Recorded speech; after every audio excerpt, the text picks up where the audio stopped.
Meet Me in Istanbul, an adventure thriller set in Turkey. Tom Smith flies to Istanbul to join his fiancée for a holiday, but Angela fails to meet him that evening as arranged. The next morning, Tom has some terrible news.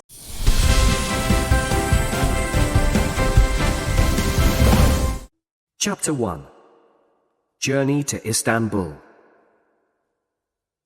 It is early morning on a sunny spring day in April. Heathrow Airport, London, is busy, as usual. Hundreds of people are arriving, leaving, or waiting for planes. In the departure lounge of Terminal 1, a man is sitting reading a newspaper. He does not like airports. There are too many people, and he is always nervous when he flies. He looks at his watch impatiently. Then, he hears the announcement over the loudspeakers. British Airways announce the departure of Flight BE 570 for Istanbul.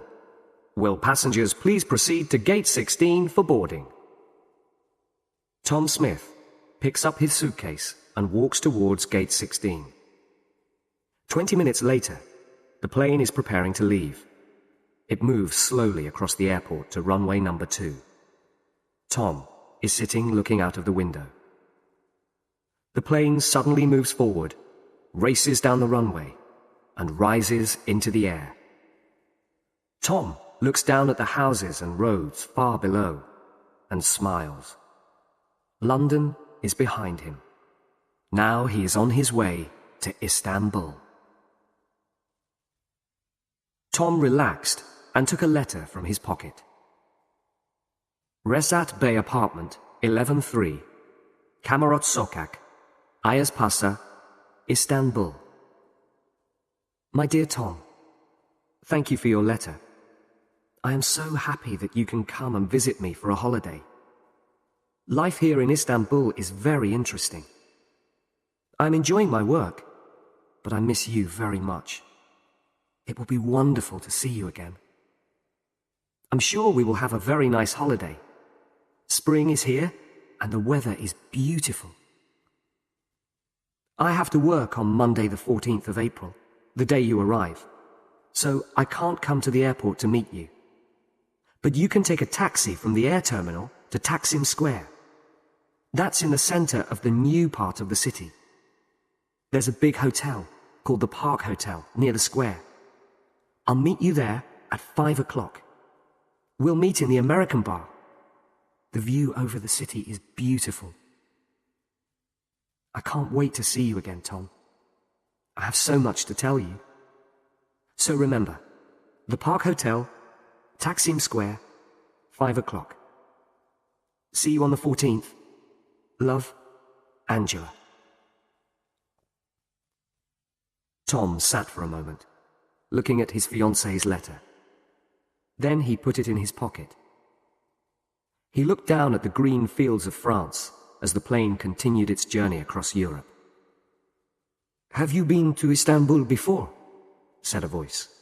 It was the young man in the next seat. "No, I haven't," said Tom. "Have you?" The man smiled. "My home is in Istanbul. I'm studying in London at the moment. I'm going home for a holiday." "Really?" said Tom. "Where are you studying?" "At London University." The two men sat talking as the stewardesses began serving lunch. The young man told Tom his name was Kamal. His parents had a shop in Istanbul. "Are you meeting someone in Istanbul?" Kamal asked. "My fiancée," said Tom. "She's working in Istanbul." "That's interesting. How long has she been there?" "She went to Istanbul 2 months ago. She works for a small company which is starting to export to England. She's making all the arrangements." "Exporting always seems so difficult," said Kamal. "It seems difficult," Tom agreed. "But that's Angela's job. She's an expert in importing and exporting. Her father has an import-export agency in London, and she has worked for him for some years. She's almost completed her work in Istanbul now. The company has already started to send goods to England. She'll be coming back to London soon. What kind of goods do they export? Asked Kamal. All kinds of things. Brass ornaments, coffee pots, trays, leather, and onyx articles. Angela's father thinks these goods will sell very well in England. That's interesting, said Kamal. My parents sell things like that in their shop in Istanbul. The two men went on talking as the plane flew over Italy and Greece towards Turkey. Soon, they were descending to Yeşilköy Airport, Istanbul. When the plane stopped, Kamal stood up. I hope you enjoy your stay in Istanbul, he said. Here's my telephone number. If you need anything, phone me. I live in Sicily. It's not far from the center of the city. Thanks, Kamal. That's very kind of you. Not at all, replied Kamal. Nice to meet you. And now, goodbye. Tom went through customs and immigration and walked towards the airport exit.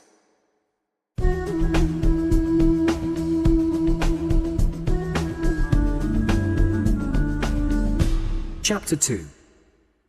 The American Bar. A bus for the city air terminal was waiting outside the airport. Tom got in and sat down beside the window. Other passengers got on, and the bus left the airport and drove towards Istanbul. Soon, they were driving past the houses and apartment blocks near the city. Then they passed the old city walls. Tom felt excited and looked at everything. He saw beautiful old mosques and street markets. The bus was now approaching the center of old Istanbul. It stopped at some traffic lights. A car stopped beside the bus. The door opened, and a woman got out. Two men were with her. Suddenly, Tom jumped to his feet. It was Angela. Angela! Tom shouted. Angela! Here! It's me, Tom! He knocked on the bus window. Suddenly, the traffic lights changed, and the bus moved forward. Tom ran to the back of the bus. Angela and the two men were going into a building. Angela! He shouted. He stopped. It was too late. The bus was moving quickly down a wide street. The passengers were looking at Tom, and he suddenly felt foolish. He walked back to his seat and sat down. What a surprise, he thought to himself. I must tell her when I see her this evening. Then the bus crossed Ataturk Bridge, and Tom looked at the boats on the Golden Horn. Again, he felt excited. The bus arrived at the air terminal at 4:15. There were some taxis waiting there. Tom went up to one. The Park Hotel, Taksim Square, please, he told the driver. English? You come with me. I take you quickly. At 4:15, the taxi arrived in the square. Here you are, sir. The Park Hotel.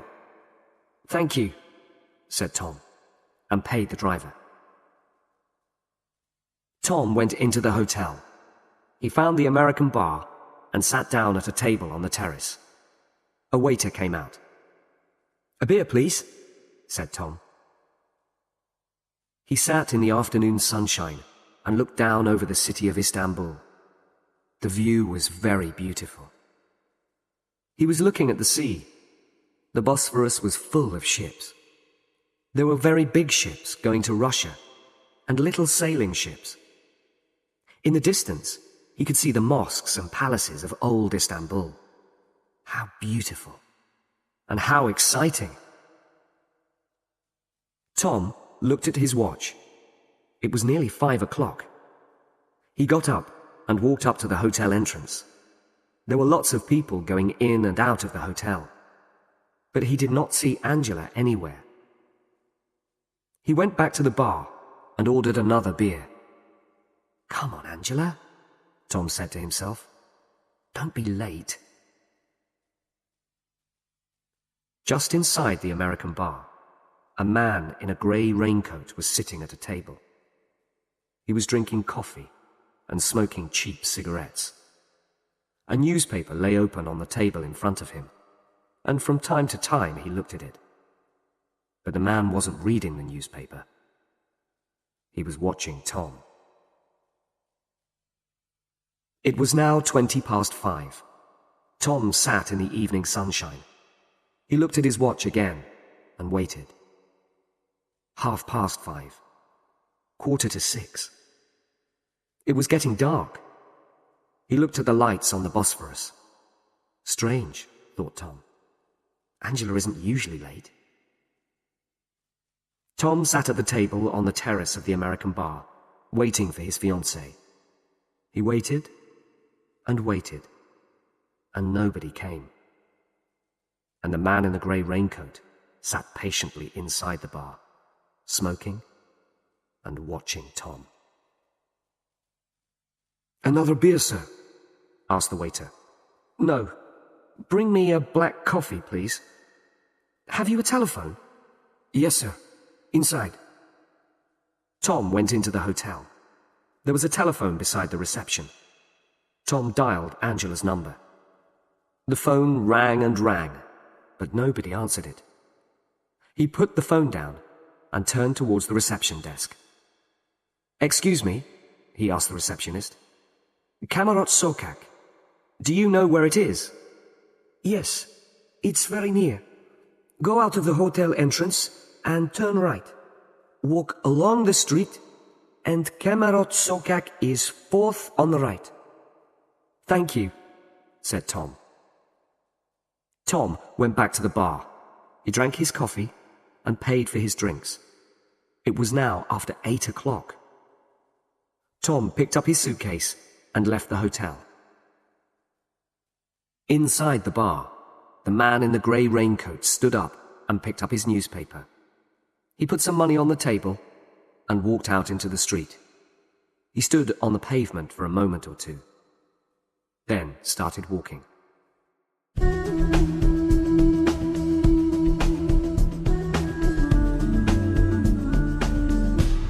Chapter 3.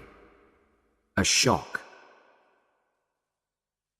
Kamarot Sokak was a narrow, quiet street of old apartment buildings. Tom walked along the pavement, looking at the numbers on the doors. There was only one streetlight, and it was difficult to see. But finally, he found Angela's address, number 11. The building had a large glass door. Tom pushed it, but it was locked. There was no bell. He knocked on the door. Nothing happened. He knocked again, louder this time, and listened. Silence. Damn, he thought. He was impatient now, and worried. He stood back in the middle of the street and looked up. There were 5 floors, and all the windows were black. There was no light anywhere in the building. "Angela," he said to himself. "Angela, where are you?" A short distance away, the man in the grey raincoat stood in a dark doorway. He was watching Tom, watching every move he made. Tom did not know what to do. He knocked once more on the glass door. Again, nothing happened. Finally, he picked up his suitcase. With a last look at the building, he turned and started walking back towards Taksim Square. "Tom Smith," he thought to himself as he walked, "you need a hot bath and a good sleep. Then you can decide what to do." The Park Hotel was expensive, but Tom remembered seeing 1 or 2 small hotels near Taksim Square. Finally, he was standing outside the Ankara Hotel. He went in. "Good evening," he said to the woman at reception. "I'd like a single room, please." The woman nodded. "We have a nice room upstairs. Come, I'll show you." They went upstairs, and she opened a door. "Very nice room," she said. It was small, but it was clean, and it looked comfortable. "I'll take it," he said, and gave the woman his passport. The bathroom is along the corridor, she said. Breakfast is from 8 to 10 o'clock. Good night. Tom put his case down and sat on the bed. He suddenly felt very tired and unhappy. He was not having a good dinner in a nice restaurant. He was not sitting with the woman he loved. He was sitting alone in a cheap hotel in a strange city. For a long time he sat on the bed thinking, but I saw Angela. I saw her from the bus. Finally, he stood up. Okay, he thought. Tomorrow morning, I'll go to Angela's office and find out what has happened. There's a very simple explanation, I'm sure. I'll find out tomorrow. He had a hot bath and got into bed. He was very tired after his long journey, and soon fell asleep. The man in the grey raincoat walked across Taksim Square. There was a telephone kiosk in the corner. He dialed a number and waited. Then he spoke. He's in the Ankara Hotel, the man said. He waited at the Park Hotel, and then he went to the girl's flat. Now he's in the Ankara Hotel. Yes, of course I will. He put down the phone and left the kiosk. The next morning, Tom felt much better. He had breakfast, then took a taxi to the office where Angela worked. The taxi drove through the busy streets and crossed the Galata Bridge into the old city. Finally, it turned into a small street near the railway station. It was a narrow street of shops, small businesses, and workshops. The taxi stopped in front of a grey building. F. Karamian and Co. Export-Import Agency, said the sign above the door. Tom pushed open the door and went in. A secretary was typing at the reception desk. She looked up as Tom came in. "Good morning," she smiled. "Good morning," said Tom. "My name's Tom Smith. I'm looking for Angela Thompson. She's my fiancée. I arrived in Istanbul last night and waited for her, but she didn't..." The secretary was staring at him. She stood up. "Wait a moment, please, Mr. Smith." She hurried over to a door marked Office and went inside. Tom could hear her talking to someone. The door opened and a man came out. He looked very serious. "Mr. Smith, my name's Dernya. Please, come in." Tom went into the office. "Please sit down, Mr. Smith," said Dernya. "Look, I don't know how to tell you this, Mr. Smith. I have some very bad news for you. I'm very sorry indeed. But Miss Thompson, your fiancée, is dead."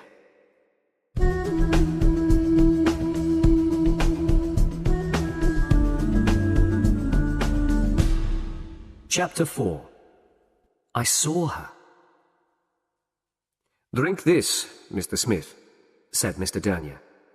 He handed Tom a glass of strong brandy. Tom sat, shocked, white-faced, unable to speak. He drank the brandy slowly. How did it happen?" he asked. "A car accident.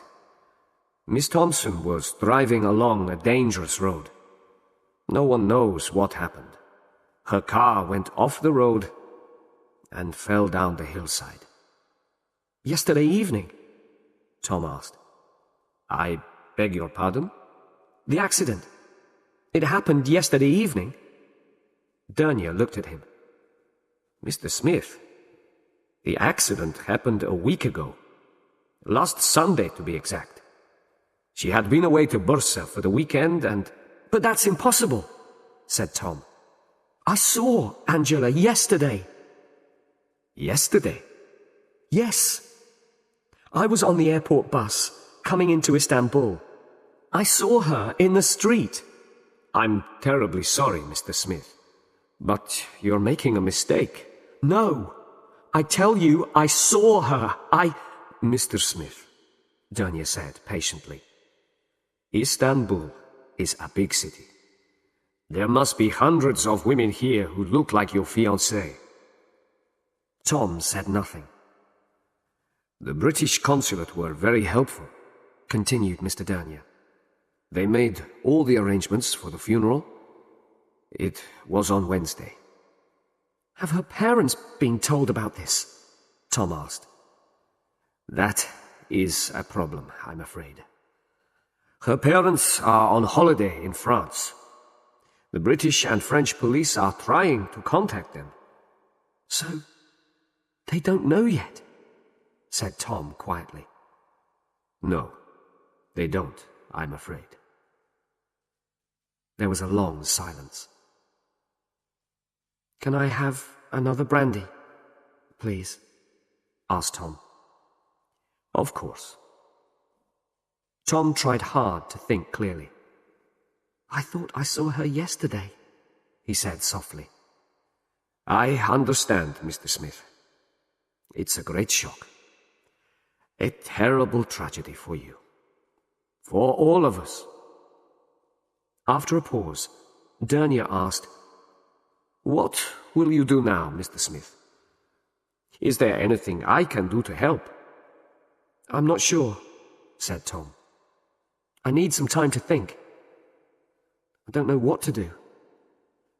Do you know anyone in Istanbul? Suddenly, Tom remembered Kamal. Yes, I have friends. Don't worry.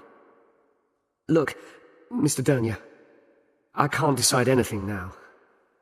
I think I'll stay in Istanbul for a day or two. I'd like to visit the consulate, and maybe the police. Mr. Dunya opened a drawer in his desk and took out a card. He wrote on it and handed the card to Tom. I've written down the telephone number of Mr. David Pennington. He's the man in the consulate who made the arrangements for the funeral. The other number is my office telephone number. Contact me if you need anything. I'm here during the day. Tom stood up. I must go now, he said. Thank you. You've been most kind. Mr. Dunya walked with him to the door.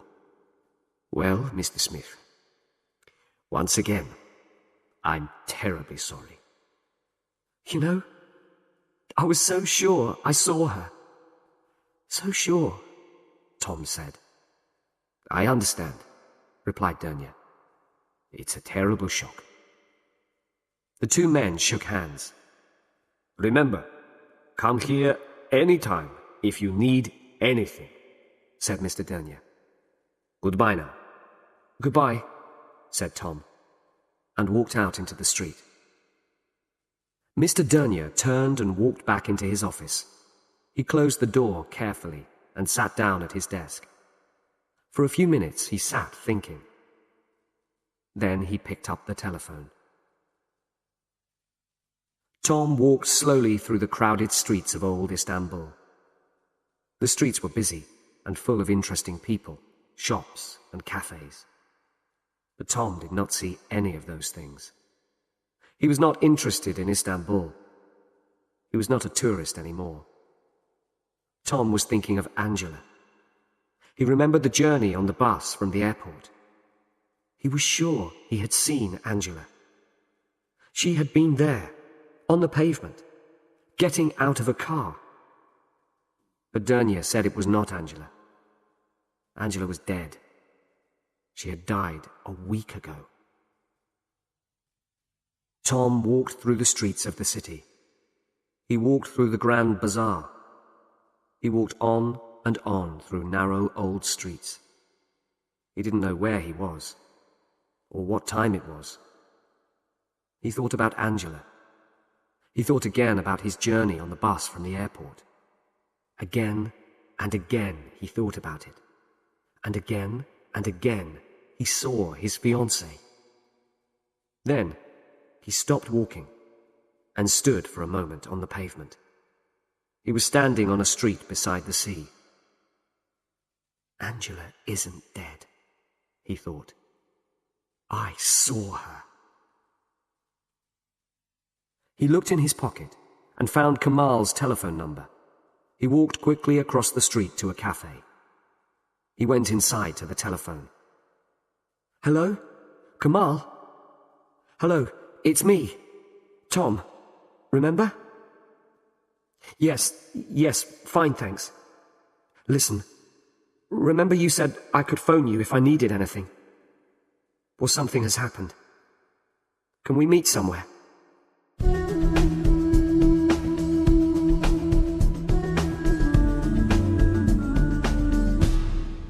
Chapter 5.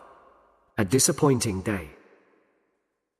So, said Kamal, you really think you saw her, do you? Kamal and Tom were sitting in the American bar at the Park Hotel. Tom thought carefully for a moment before answering. Yes, he said slowly. Yes, I do. You probably think I imagined it. I understand that. But I'm convinced I saw her. That's all. Kamal nodded. I can't stop thinking about yesterday, Tom continued. I close my eyes and I can see Angela there on the pavement. I can't forget that. Listen, Tom, said Kamal. We only met yesterday, but already we're friends. You're in my country. You're my friend. And you need help. If you think you saw Angela, that's enough for me. I believe you. Now we have to decide what to do. There are two things I want to do as soon as possible, said Tom. I want to go to the street where I saw Angela. Then I want to go to the British consulate. I have an appointment for this afternoon. Okay, said Kamal. The street where you saw Angela. Do you think you can remember where it is? No problem, said Tom. We can drive along the same route as the airport bus. I'm sure I'll remember it. And what do you think you will find there? I'm not sure. But she was going into a building with two men. At least we can find the building. Maybe that will tell us something. Okay, said Kamal. My car's outside. Let's go. Tom and Kamal were driving through the city. It was a wide street, said Tom. We came to a roundabout after the traffic lights. We turned left, and then we passed an old aqueduct. Aksarayh, said Kamal. It's near here. Kamal drove over Ataturk Bridge. After a few minutes, they saw the old aqueduct. Then they came to a large roundabout and turned right. This is it, said Tom. It's somewhere near here. They were approaching some traffic lights. Tom looked out of the window at the buildings on the left. No, he said. Not here. They drove on to the next traffic lights. This is it, said Tom. This is the place. Kamal stopped the car. You get out. I'll find a parking place. Tom got out and looked around him. He was in a wide street of shops and offices. A newspaper kiosk. A travel agency. He remembered them from the day before. He stood looking at the buildings opposite until Kamal arrived.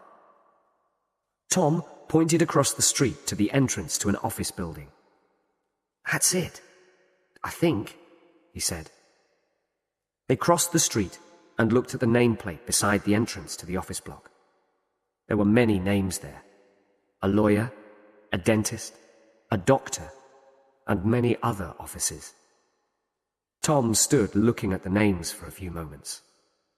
Well, he said finally, I'm sure she went into this building.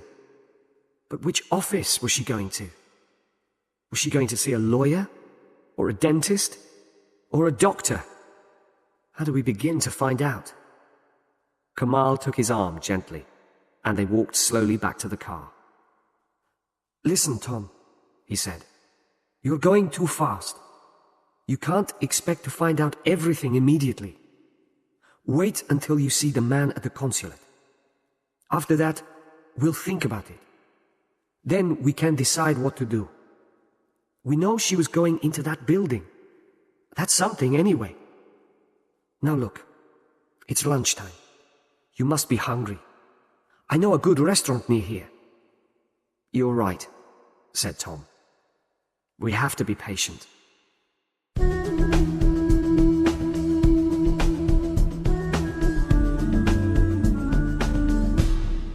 Chapter 6. Visit to the Consulate. After lunch, Kamal drove Tom to the British Consulate in Mesrutiet Street. He stopped the car at the gate. Well, good luck, he said. I'll wait for you. Tom opened the car door. It's very good of you to help me like this, Kamal. Thanks very much. Not at all, said Kamal. See you later. Tom went through the consulate gates. The old consulate with beautiful gardens round it looked like a palace. Tom pushed the big door open and went in. I'd like to see Mr. David Pennington, please, he said at the reception desk. My name's Tom Smith. I have an appointment. After a few minutes, a tall man wearing glasses came to meet him. Mr. Smith, my name's Pennington. How do you do? Said the man, holding out his hand. Tom shook Mr. Pennington's hand. How do you do? He replied. Come into my office, please, Mr. Smith. Mr. Dernier told me you were coming. They walked up the beautiful staircase of the consulate and went into Mr. Pennington's office. Sit down, please, said Pennington. Mr. Smith, I'm very sorry about your fiancée. It was a great tragedy. Please accept my condolences. Thank you, said Tom. Mr. Pennington took 2 files from his desk. This is our report on the accident, he said, and this is the police report. I can give you copies of these, but perhaps you'd like to ask me some questions first. Tom thought for a moment.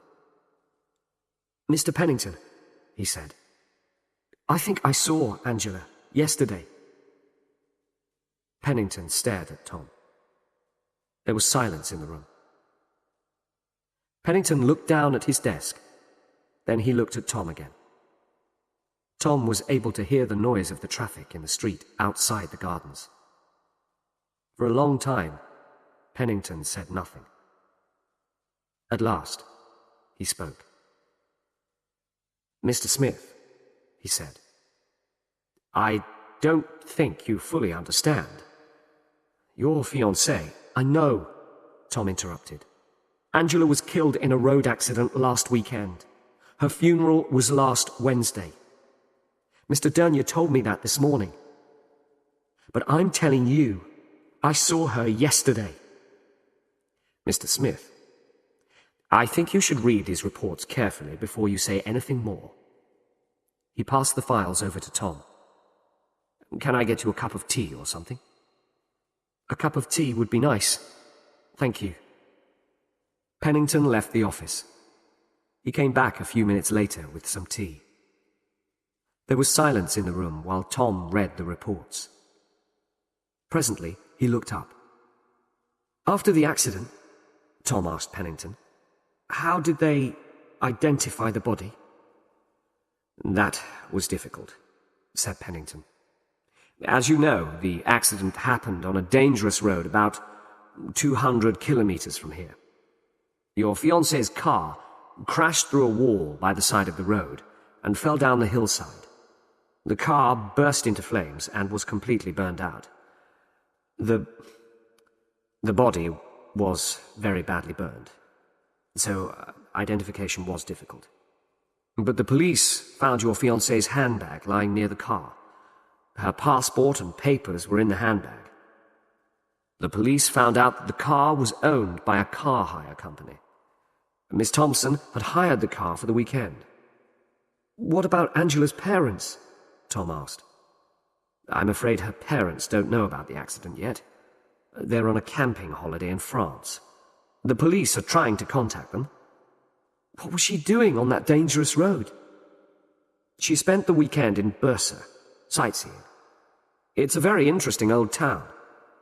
She was on her way back to Istanbul. Tom thought for a moment. And are the police quite satisfied? Tom asked. Yes, said Pennington. The police are convinced that it was an accident. The file is closed. And you people at the consulate? Said Tom quietly. Are you satisfied? For a moment, Pennington said nothing. Yes, Mr. Smith. We are, he said. Our job, among other things, is to look after British citizens in Turkey. We have looked into this matter very carefully, and we are satisfied that it was an accident. Tom said nothing. I really am very sorry, Pennington went on. I understand how you must feel. You've had a terrible shock. My advice to you now is to leave Istanbul. There is nothing you can do here.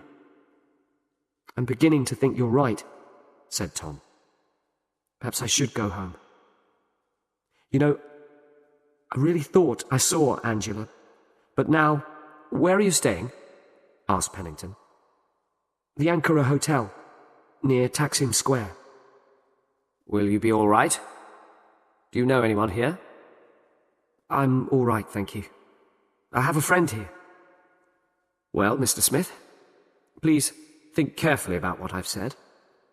I hope you'll take my advice. If you need anything before you leave, contact me. I'll be glad to help you. Thank you, said Tom, standing up. Thank you for all you've done. Not at all, said Pennington. I'm sorry your visit to Istanbul wasn't a happier one. Have a good journey home. Goodbye. The two men shook hands, and Tom left the consulate.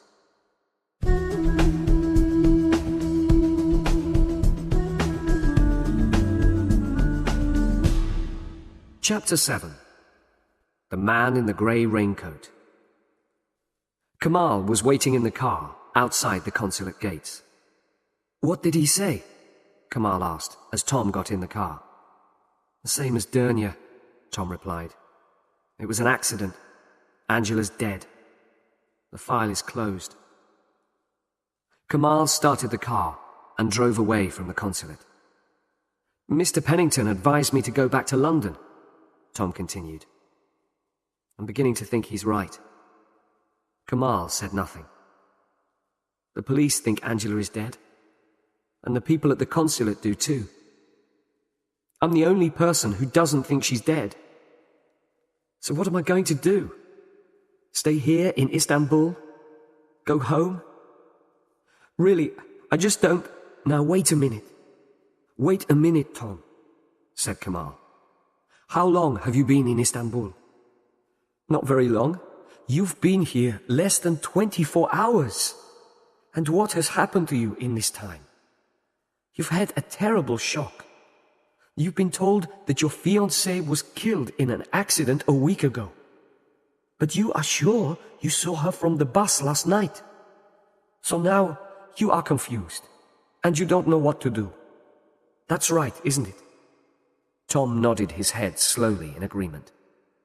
Well, I'll tell you what you are going to do, Kamal went on. You're going to come with me to the Topkapi Palace. We can walk through the beautiful gardens there and think about everything carefully. Then we can decide what to do next. Tom smiled. You're right, of course. It has been a difficult day. Exactly, said Kamal. Now it's time to relax a little. They were driving down narrow streets to the Golden Horn. This is the Galata Bridge. It crosses the Golden Horn, said Kamal. Look, isn't it beautiful? They drove slowly across the bridge in the bright sunlight. It is beautiful, said Tom, looking out across the Bosphorus. Very beautiful. They continued across the bridge, turned left, and drove past the railway station. A few minutes later, they came to Santa Sofia, one of the oldest and most beautiful buildings in Istanbul. It was once a church, then a mosque, and now it is a museum. "We'll leave the car here," said Kemal. "First, I'm going to show you the Palace of Topkapi." They got out of the car in a large park. They were standing in front of the first gate of the palace.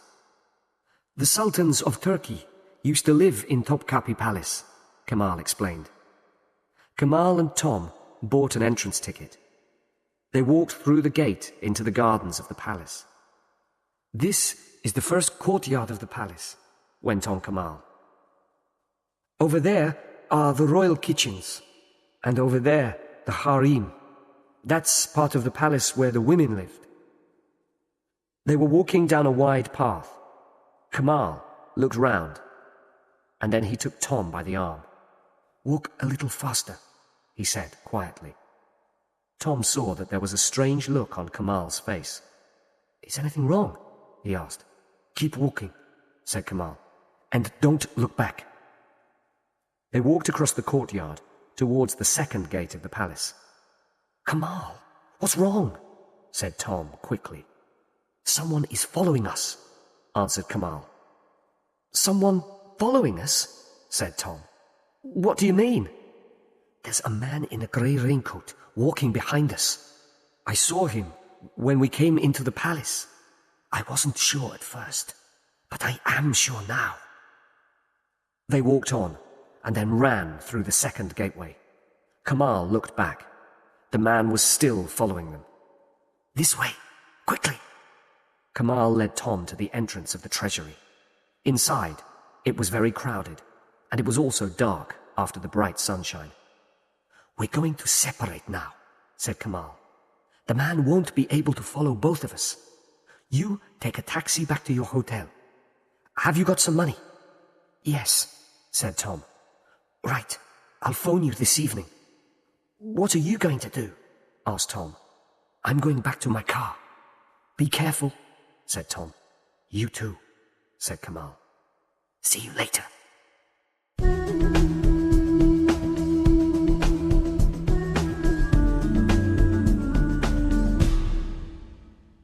Chapter 8. A Surprise Phone Call. It was 7 o'clock when Tom arrived in Taksim Square. He got out of the taxi and walked towards his hotel. He felt nervous. Was someone watching him? Was someone sitting in a car watching his hotel? He hurried inside. "Good evening," said the woman at reception. "Good evening," said Tom. He took his room key and went upstairs. He locked his door, took off his shoes, and lay down on the bed. He felt tired, but nervous and excited at the same time.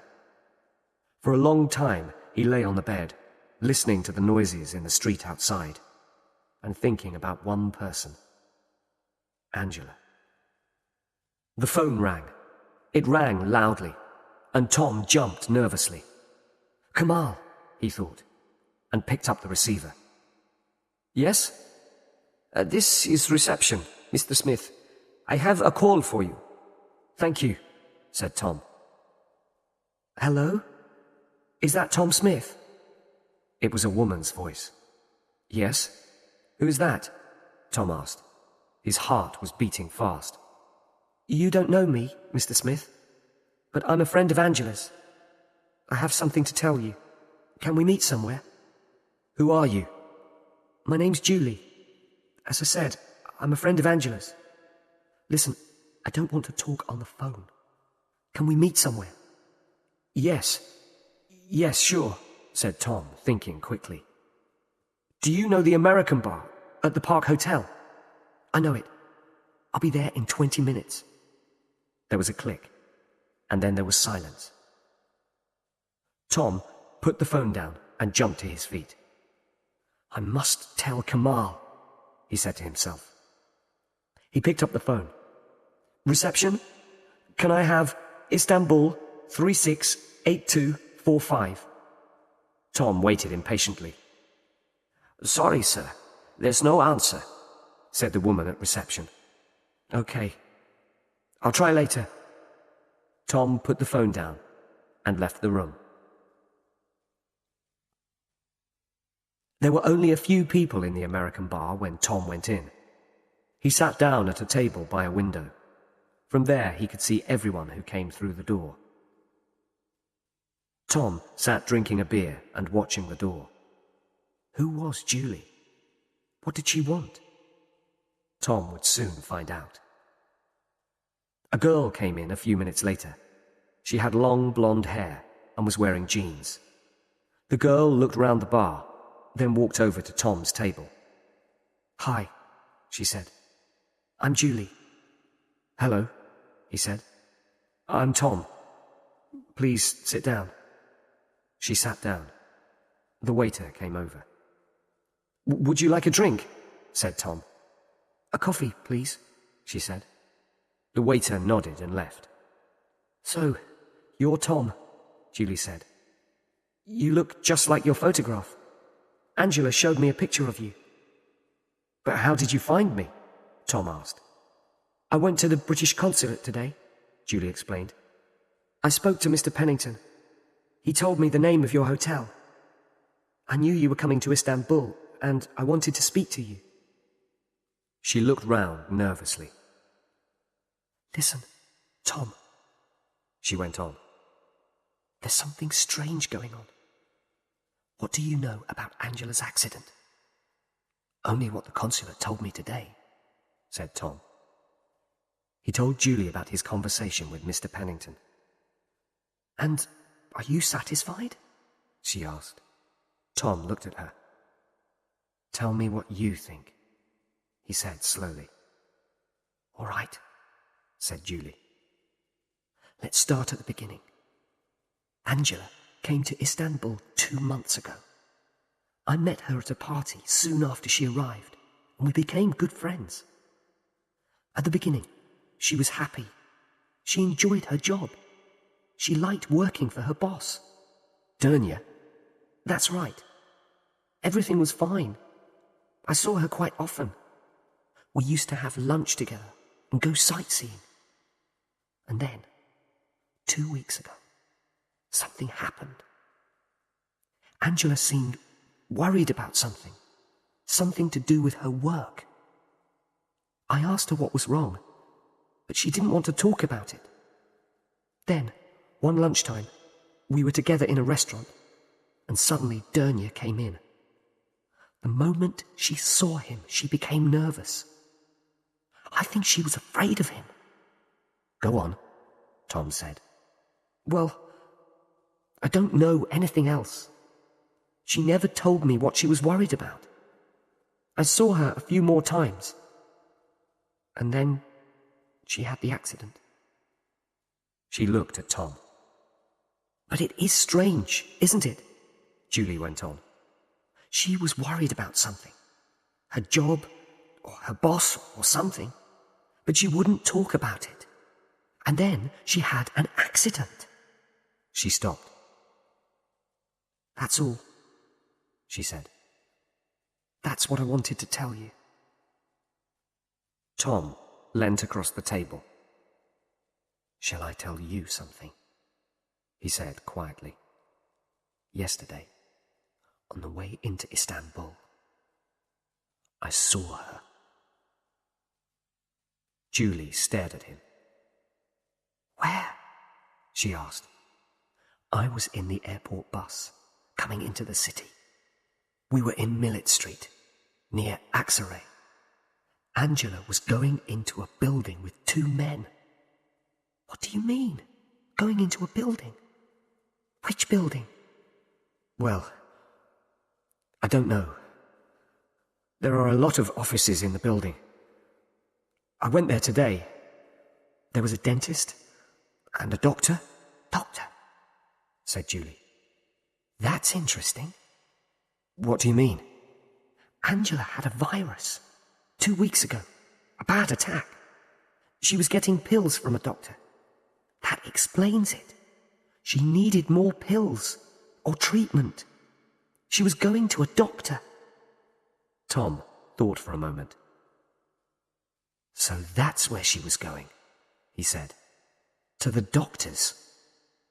Maybe I can go and ask the doctor a few questions. Julie looked worried. Be careful, Tom, she said. What do you mean? Just be careful, she repeated. Something strange is happening. It could be dangerous for you if you ask too many questions. Okay, said Tom. But I'm sure Angela is in this city somewhere. She's in trouble. The police and the consulate say she's dead, so they won't help. But I think she's alive. She's in Istanbul somewhere. And I'm not leaving until I find her.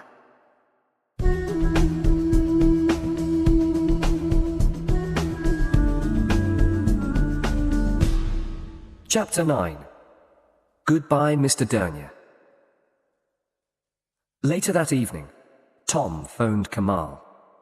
He told him about his meeting with Julie. Kamal listened while Tom explained what had happened. Okay, he said when Tom had finished.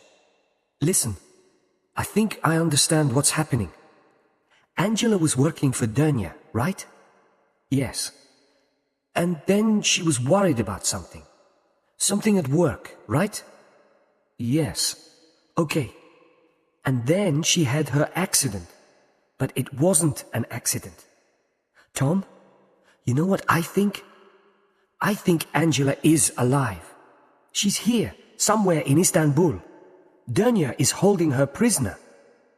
What? Think about it, Tom. Angela was worried about something at work. We think it was something to do with Dernier and his export business. And now she has disappeared. But she isn't dead. There was no car accident. Dernier is holding her prisoner. I'm sure of it. But, began Tom. I don't... Listen, Tom, continued Kamal. What about the man in the Topkapi Palace today? The man who followed us? You know what I think, Tom? I think Dernier and his friends have been watching you since you arrived in Istanbul. They know where you are staying. They know you went to the consulate, and that's how they followed us to the palace today. They know everything about you, Tom.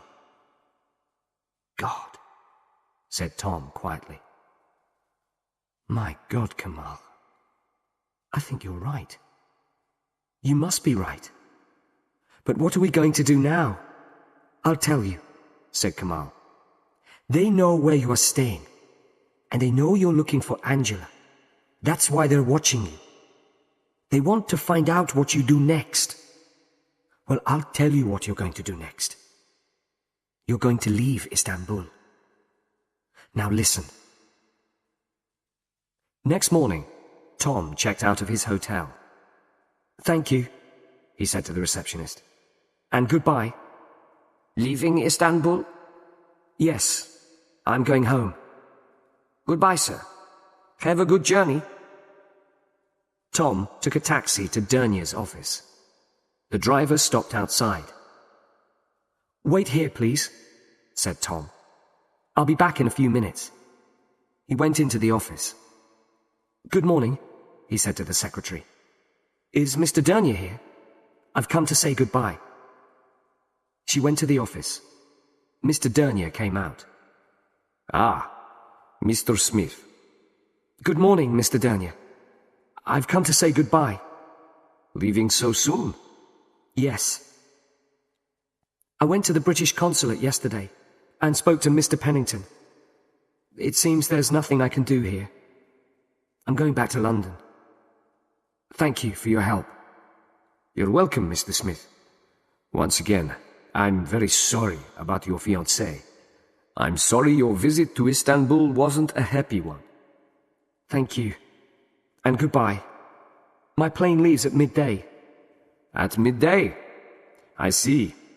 Goodbye, Mr. Smith. Have a good journey. The two men shook hands. Tom turned and left the office. His taxi was waiting. The airport, please, he said as he got in. The taxi moved off. Another car, parked 20 meters away, moved away from the pavement and started following. At the airport, Tom walked over to the British Airways desk. He asked about the flight to London, but he did not check in. Then he bought a newspaper and sat down to wait. He looked round the busy airport. Somewhere among all these people, he thought, someone is watching me. He opened his newspaper and started reading. Then there was an announcement over the loudspeaker. British Airways announced the departure of their flight TK979 for London. Will passengers please proceed to Gate 6 for boarding? Tom picked up his things and walked towards passport control. There were lots of people at the entrance to passport control. Tom went into the crowd of people and moved towards a large man whose relatives were saying goodbye. Suddenly, he turned and went into the men's toilet. In the toilet, he took off his jacket and started to wash his hands and face. No one followed him into the toilet. Then there was another announcement. British Airways flight TK979 for London. This is the final announcement. Will passengers please proceed immediately to Gate 6? This gate is now closing. Tom heard the announcement, but didn't move. He looked at his watch and smiled to himself. The man in the grey raincoat walked over to the telephone kiosks and dialed a number. Hello. I saw him leave. Yes, He's on the plane. the man put the phone down and walked away towards the exit. Half an hour later, Tom was in a taxi on his way to Kamal's flat in Sicily. Kamal opened the door. "Hello, Tom," he smiled. "Everything okay?" "No problem," smiled Tom. "I went into the crowd at passport control. Then I hid in the toilet at the last minute." "Well done. Dernia and his friends will think you have gone back to London. Now you can stay here in my flat, and we can start looking for Angela." "And we know where to start, don't we?" "Yes. Dernia's office," replied Kamal.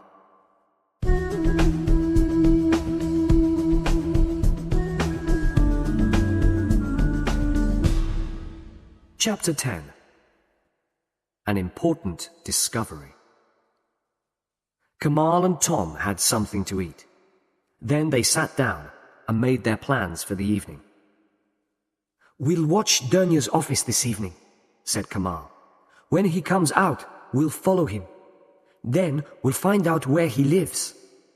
"Won't that be dangerous for me?" asked Tom. "He knows me, remember? What if he sees me?" Kamal smiled and stood up. "I've thought about that, and I've got just what you need. Look!" Kamal opened a drawer. "Put this on," he said. "A wig?" said Tom. "And a false moustache, too. Go on, try them on." Tom put on the wig and moustache. He looked in the mirror. "No one will recognize me now," he laughed. "Not even my own mother." "Good," said Kamal. "And if you also wear dark glasses, you will be completely disguised." It was 7 o'clock, and the shops and small businesses in the quiet street were closing. Tom and Kamal sat in the car, waiting patiently. "He'll be leaving soon," said Tom. Further down the street, they could see the entrance to Dernia's office. They sat in silence, watching. Time passed slowly. 7:10. 7:15. Then, suddenly, "There he is," whispered Tom. "That's him." Dernia came out of his office and locked the door carefully behind him. He looked along the street, then walked over to a grey Mercedes car and got in. The Mercedes moved away from the pavement and drove along the street. It turned right onto the main road. "Let's go," said Kamal, and drove down the street. They turned right, following the Mercedes. The main road was busy, and they drove along in the traffic. There it is, said Kamal. About 50 meters away, in front of that taxi. Careful, said Tom. Don't drive too close. Stay behind the taxi. They drove along the main road, watching the Mercedes. He's turning left. Okay. Tom and Kamal followed. They were now driving along the wide street beside the sea. For 20 minutes they drove towards the suburbs of the city. Now they were outside the city centre, and the traffic was moving faster. The Mercedes turned off the main road. Slow down, said Tom. You're too near. They slowed down until the Mercedes had turned the corner, then drove faster. When they turned the corner, the road was empty. Damn, said Kamal, and drove faster. They crossed another side street and looked quickly right and left. Left, said Tom. There he is. They turned and drove along a quiet street of private villas. This was the most dangerous part, because there was not much traffic. If Dernier looked round now, he would see that someone was following him. He's stopping, said Kamal, as he saw the Mercedes brake lights going on. Kamal drove slowly. The Mercedes was now 50 meters in front of them. He's turning, said Kamal. The Mercedes turned off the street and drove through the gates of a large villa. The villa was surrounded by trees and bushes. Already the gates were closing behind it as the Mercedes drove up to the house. Tom and Kamal drove past the closed gate and continued along the street. Well, said Tom, that's where Dernier lives. That's a start, said Kamal. Come on, let's go home now. Back in Kamal's flat, they discussed what they had seen. I think that Angela is in the villa, said Tom. Kamal agreed. What do we do now? asked Tom. We can't get into the villa. There are probably men guarding it. I agree, said Kamal. We think she's in the villa, but we can't get in there. It doesn't matter. The villa isn't important, said Tom. What do you mean? Think about it, Tom replied. Remember what Julie said. Angela was worried about something at work. She worked in the office. She never went to the villa. So what we're looking for is in the office. The villa isn't important. You're right, said Kamal. He stood up and walked over to the window. Listen, you've been inside the office. What's it like? When you go in the door, Tom told him, there's the window and a small reception desk. Then there's an office and a door to Dernier's private office at the back. Anything else? Tom tried to remember the inside of the office. Yes, he said. There's a door. Another door. At the back. Okay, said Kamal. They must have a workshop or a store through that door. That's where they'll keep all the things they export. So somehow we have to have a look inside. Kamal thought for a moment. I've got an idea, he said suddenly. Dernier exports onyx ornaments to England. My parents sell things like that in their shop. So if I had a box of ornaments and I wanted to sell them very cheaply, who would buy them from me? Tom looked at him, then smiled. Dernier, he said. Exactly, smiled Kamal. Now, let's think carefully.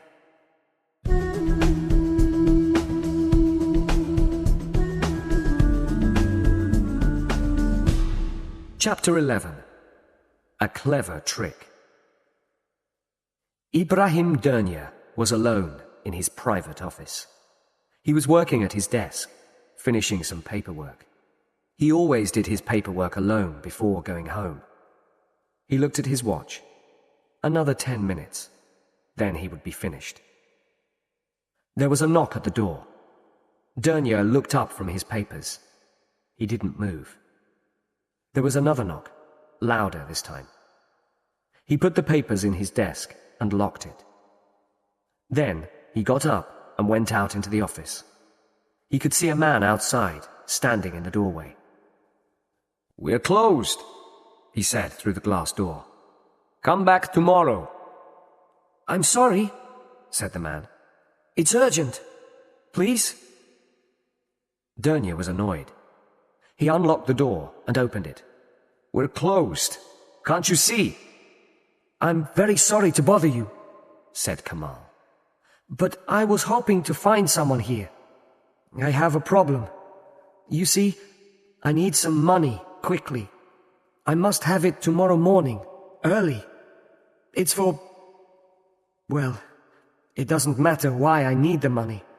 That's my problem. But I have some onyx ornaments to sell, and I heard you would be interested." He held out a beautiful onyx ashtray. "Would you be interested in buying 50 of these?" Dernier took the ashtray and looked at it carefully. Kamal could see he was interested. "Very good quality," said Kamal. 50, did you say? "That's right. They are in the car outside." "How much do you want?" Dernier asked. 15,000 lira for 50, said Kamal. "That's too much," said Dernier. "I'll give you 5,000. "Please, I need the money urgently," said Kamal. "Then you will accept 5,000, said Dernier. Kamal looked disappointed. "All right," he said. "You can have them for 6,000 lira. They're in a big box in the car. Could you help me carry them? They're very heavy." Dernier went with him to the car. Together they carried the box into the office. "This is really very kind of you," said Kamal. "They are heavy." They carried the box to the back of the office. Kamal looked quickly at the door. "Have you got a store somewhere?" he asked. "I'm sure you don't want the box in your office." Dernier thought for a moment. He looked at the large box in his small office and said, "One moment." He took a key from his pocket and unlocked the door. They picked up the box and carried it through into the workshop. It was a long, wide room, with windows on one side. There were a lot of articles in the room. Onyx tables, lamps, ornaments, brass and leather articles. On a workbench, there were rows of tools and cutting equipment. "This is fine," said Dernier. "Put it down here." They put down the box. Dernier took out his wallet. 6,000 lira, he said. At that moment, the telephone in his office rang. Dernier looked annoyed. "Excuse me one moment," he said to Kamal. He went back to his private office. Kamal looked at his watch and smiled as Dernier disappeared through the door. Quickly, he looked round the workshop. There was a door at the other end. He looked out of the windows.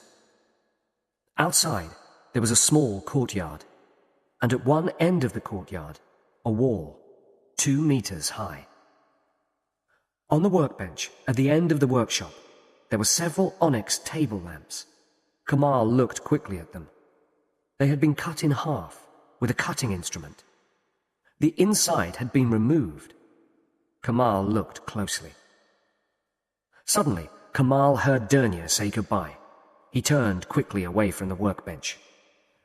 "Sorry to keep you waiting," Dernier said as he came back in. "Not at all," said Kamal. "I can see you're a very busy man." Dernier counted out 6,000 lira. "Thank you," said Kamal. "I really need this money. Well, I won't take any more of your time." Dernier walked with him to the door into the street. "Thanks again," said Kamal. "Good night." "Good night," said Dernier, and closed the door. Kamal went back to his car and drove home. Tom was waiting for him. "Did it work?" he asked as Kamal came into the apartment. "Perfectly," smiled Kamal. "My brother phoned just at the right moment, when we were in the workshop." Dernier believed my story too. And he gave me a very low price for the onyx. What did you see in the workshop? Kamal looked serious. Well, not very much, I'm afraid. It's just a workshop, or a store. There were lots of onyx and leather articles, brass and tools.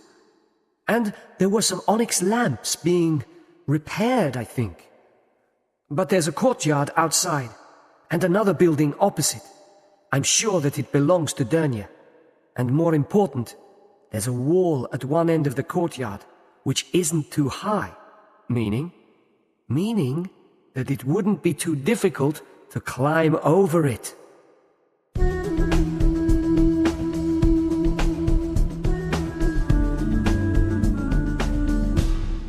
Chapter 12. Disaster. The next morning, after breakfast, Tom and Kamal sat looking at a street map of Istanbul. Look here, Kamal said. He pointed to a small street. Dernier's shop is in this street. Now look at the street behind his shop. We'll have to find a way into the courtyard from that side. Do you know that part of the city? Asked Tom. Not very well. As far as I remember, there are only offices, warehouses, and workshops there. At night, it will be quiet, but we'll have to be very careful. Okay, we'll do it tonight, said Tom.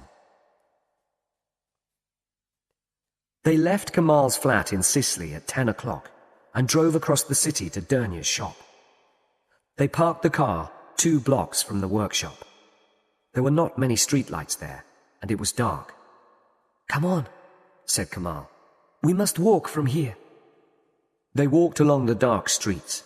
They were both wearing dark clothes. They came to the street which ran behind Dernier's workshop and courtyard. You see, said Kamal quietly.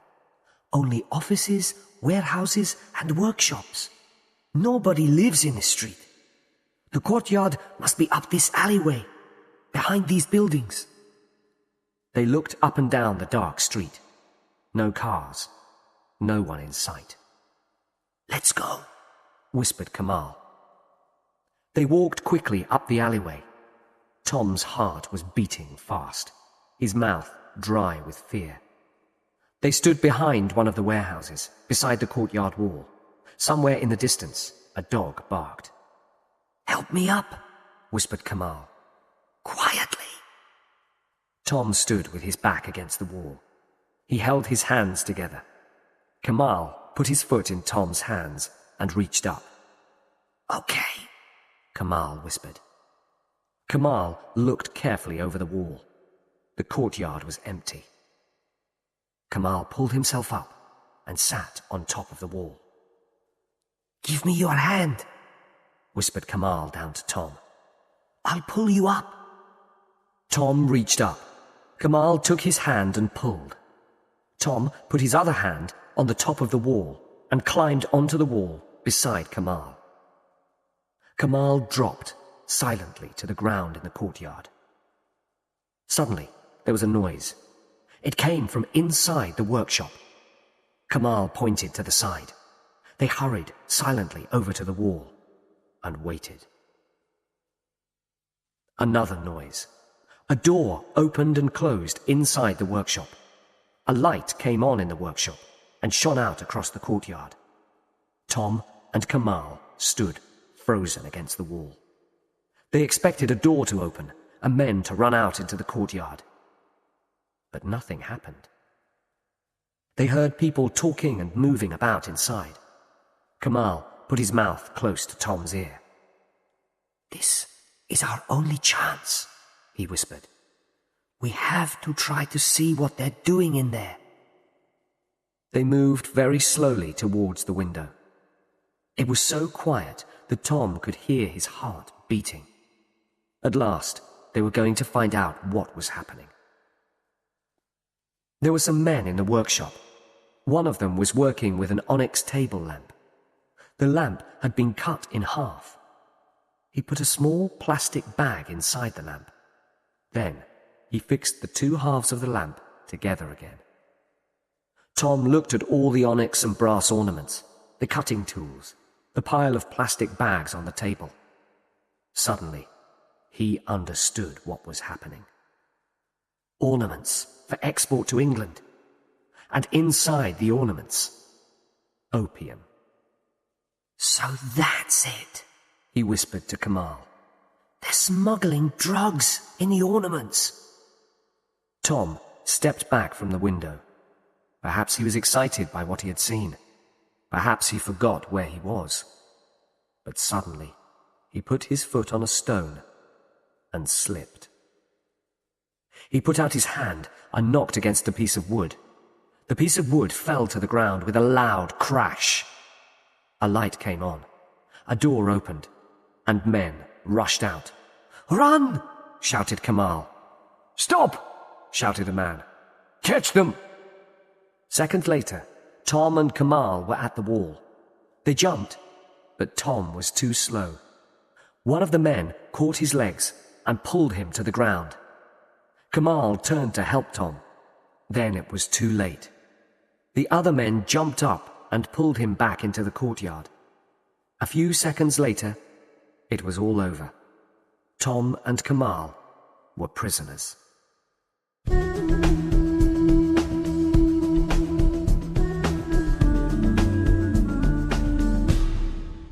Chapter 13. Journey into Danger. "This way! Hurry up!" said one of the men, pushing Tom and Kamal towards the door of the workshop. "Get inside," said the man. Tom and Kamal stepped inside and stopped, shocked. Dernya was standing in the workshop. He had a gun in his hand. For a few seconds, he stared at them silently. "Well, well," he said slowly. "Our friend the Englishman. Very clever. Oh, yes, very clever. And you?" His face was red with anger as he looked at Kamal. He stepped forward and hit Kamal in the face. Tom moved forward. "Don't move, or I'll kill you now," said Dernya. The gun was pointing at Tom. "Get over there." Tom and Kamal stood beside the workbench. Dernya looked at them both for a long moment. "So," he said finally, "you have seen all this." He pointed to the plastic bags and the onyx ornaments. "Very clever of you. We should have killed the English girl before. Then this would never have happened." "Where is she?" asked Tom. "Where is Angela?" "Oh, don't worry about her. She's okay. Let's say she is a guest at my villa. You'll be able to speak to her very soon. I'm sure you'll have a lot to talk about before you all die." He laughed, a cold, cruel laugh. "Okay, let's go," said Dernya to his men. "We're taking these two with us." The men pushed Tom and Kamal out of the workshop and through the shop to the door. The Mercedes stood in the street. "Get inside," said Dernya. Tom looked up and down the street, but there was no one there to help them. "Don't try anything foolish, Englishman. You can't escape. Get in." Tom and Kamal sat in the back of the car, with a man on each side of them. The others got in the front. They drove away from the shop, turned onto the main road, and drove across the city towards the suburbs. "Take a look," said Dernya, smiling. "Istanbul by night. So many people. So much life. Take your last look at it, you foolish young men. It's the last time you'll see it." "What?" began Tom. "Has Angela got to do with this?" "We needed her at the beginning," replied Dernya. "She was very useful. She helped us to arrange the export of the things to England. She didn't know anything about our other business. But one day, She left something in the office and came back for it in the evening. Most unfortunate for her. She saw what we were doing. After that, I could not let her go. Where is she? asked Tom urgently. Ah, I'm not a cruel man, replied Dernier. I did not kill her. I have kept her in my villa. That's because you didn't know what to do, said Tom. Exactly. But we have no choice now. You know too much about us. What about the drugs when they arrive in Europe? asked Tom. That's easy, replied Dernier. We have friends in England. The goods are delivered to dealers in England, and our friends buy them. Your fiancée helped us a lot. I shall soon be rich. Very rich. The Mercedes turned off the main road and drove along the small street towards Dernier's villa. The car drove in through the gates of the villa, up to the house. It stopped near the front door. It was a big villa with 3 floors. There were steps leading up to the front door. Out, said Dernier.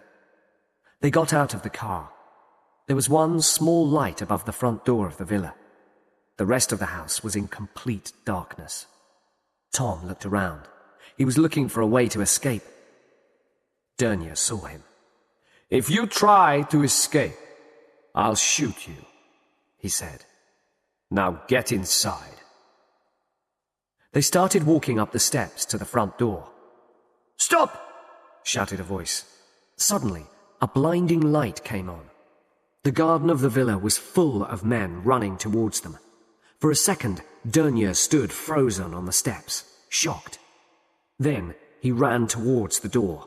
It opened suddenly, and 2 men jumped out. They had guns pointing at Dernier. Stop! This is the police! Stop, or we'll shoot! Dernier dropped his gun and slowly put his hands above his head. His men did the same. The police, Kamal said. We're safe! At that moment, the door of the villa opened, and a girl ran out. Tom! she shouted. Tom! Tom turned round quickly. Angela! For a long time they stood, unable to speak, holding each other. Oh, Tom, said Angela. You're here at last. He looked into her eyes. Angela, my love, he whispered. Are you all right? Oh, yes, I'm all right. I'm fine.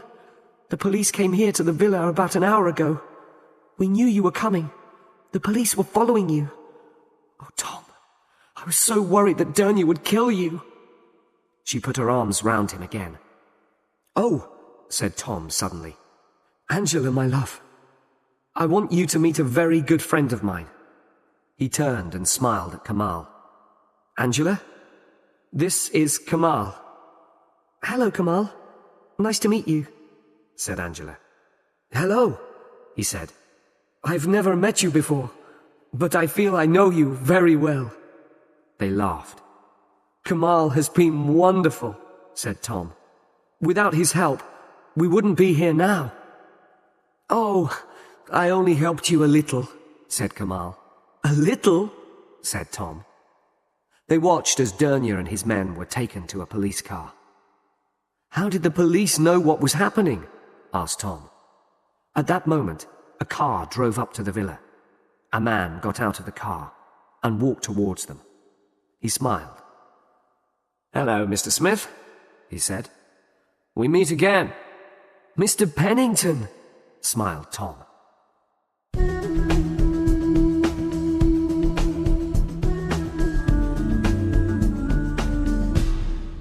Chapter 14. Time for a holiday. Later that night, Tom, Kamal, and Angela were relaxing. They were sitting in Mr. Pennington's flat in the consulate building. David Pennington was telling them what had happened.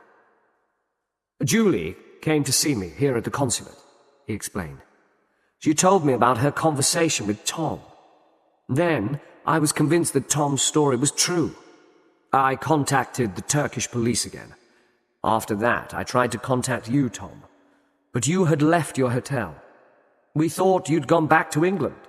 No, smiled Tom. He looked at Angela. I had some urgent business here in Istanbul. They all laughed. How did they treat you in the villa? Asked Tom. They treated me very well, replied Angela. When my virus was very bad, they took me to the doctor. But I was terribly worried on the Monday you were arriving in Istanbul. Dernier knew you were coming because I had told him earlier. And I knew he was going to send someone to follow you. I was terribly worried. They made a big mistake when they took you to the doctor, said Tom. If I had not seen you from the bus... Don't, said Angela. Don't even think about it. What about the car accident? Said Kamal. How did they arrange that? I wonder whose body was in the burnt-out car. There was silence while they thought about that. The police will have to find that out, said Pennington finally.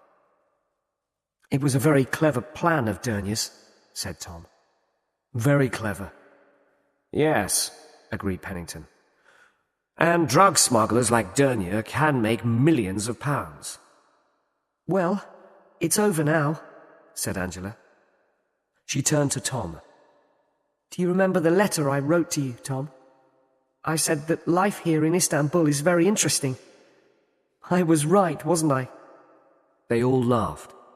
Yes, said Tom. A little bit too interesting for me. After all this, do you know what I want? What? I want a really dull, uninteresting holiday in Istanbul.